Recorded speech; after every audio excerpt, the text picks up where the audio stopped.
ಉತ್ತಮ ಪ್ರಜಾಕೀಯ ನೋಂದಣಿಗೆ ಮುಂದಾಗಿದ್ದಾರೆ ರಿಯಲ್ ಸ್ಟಾರ್ ಉಪೇಂದ್ರ.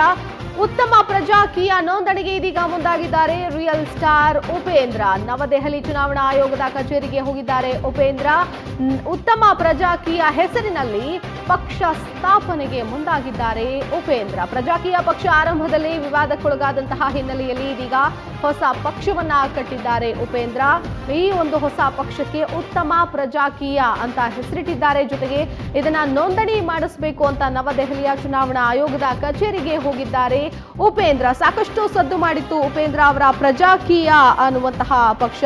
ಪ್ರಜಾಕೀಯ ಅನ್ನುವಂತಹ ಹೆಸರಿನಲ್ಲಿ ರಾಜಕೀಯಕ್ಕೆ ಧುಮುಕಿದ್ರು. ಜೊತೆಗೆ ಪಕ್ಷವನ್ನ ಕಟ್ಟಿ ಎಲ್ಲ ರೀತಿಯಾದಂತಹ ತಯಾರಿಯನ್ನು ಕೂಡ ಮಾಡಿದ್ರು. ಆದ್ರೆ ಅದಾದ ನಂತರದಲ್ಲಿ ಪಕ್ಷದಲ್ಲಿ ಒಡಕುಂಟಾಗಿ ಹೊರಗಡೆ ಬರ್ತಾರೆ. ಇದೀಗ ತಮ್ಮದೇ ಹೆಸರಿನ ಈಗ ಉತ್ತಮ ಪ್ರಜಾಕೀಯ ಅನ್ನುವಂತಹ ಹೆಸರಿನಲ್ಲಿ ಪಕ್ಷದ ನೋಂದಣಿಗೆ ಮುಂದಾಗಿದ್ದಾರೆ ನಟ ಉಪೇಂದ್ರ. ಇದೀಗ ನವದೆಹಲಿಗೂ ಕೂಡ ಹೋಗಿದ್ದಾರೆ.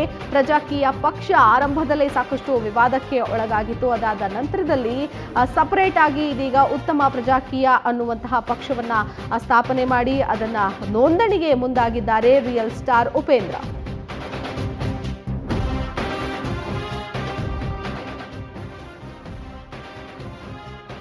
ಸೊ ನಟ ಉಪೇಂದ್ರ ಅವರ ಪ್ರಜಾಕೀಯ ಸೈಲೆಂಟ್ ಆಗಿ ಹೋಗ್ಬಿಡ್ತು ಅಂತ ಎಲ್ಲರೂ ಕೂಡ ಮಾತನಾಡ್ಕೊಳ್ತಾ ಇದ್ರು. ಸೊ ಉಪೇಂದ್ರ ಅವರು ಸೈಲೆಂಟ್ ಆಗಿಲ್ಲ. ಉತ್ತಮ ಪ್ರಜಾಕೀಯ ಅನ್ನುವಂತಹ ಹೆಸರಿನಲ್ಲಿ ಈಗ ಪಕ್ಷ ಸ್ಥಾಪನೆ ಮಾಡ್ತಾ ಇದ್ದಾರೆ. ರಿಜಿಸ್ಟ್ರೇಷನ್ ಪ್ರೋಸೆಸ್ಗೆ ಹೋಗಿರೋದನ್ನು ಕೂಡ ಅವರು ಒಂದು ಇಮೇಜನ್ನ ಹಾಕೊಂಡಿದ್ದಾರೆ. ನೋಡ್ತಾ ಇದ್ದೀವಿ, ಫೋಟೋವನ್ನ ಹಾಕೊಂಡಿದ್ದಾರೆ.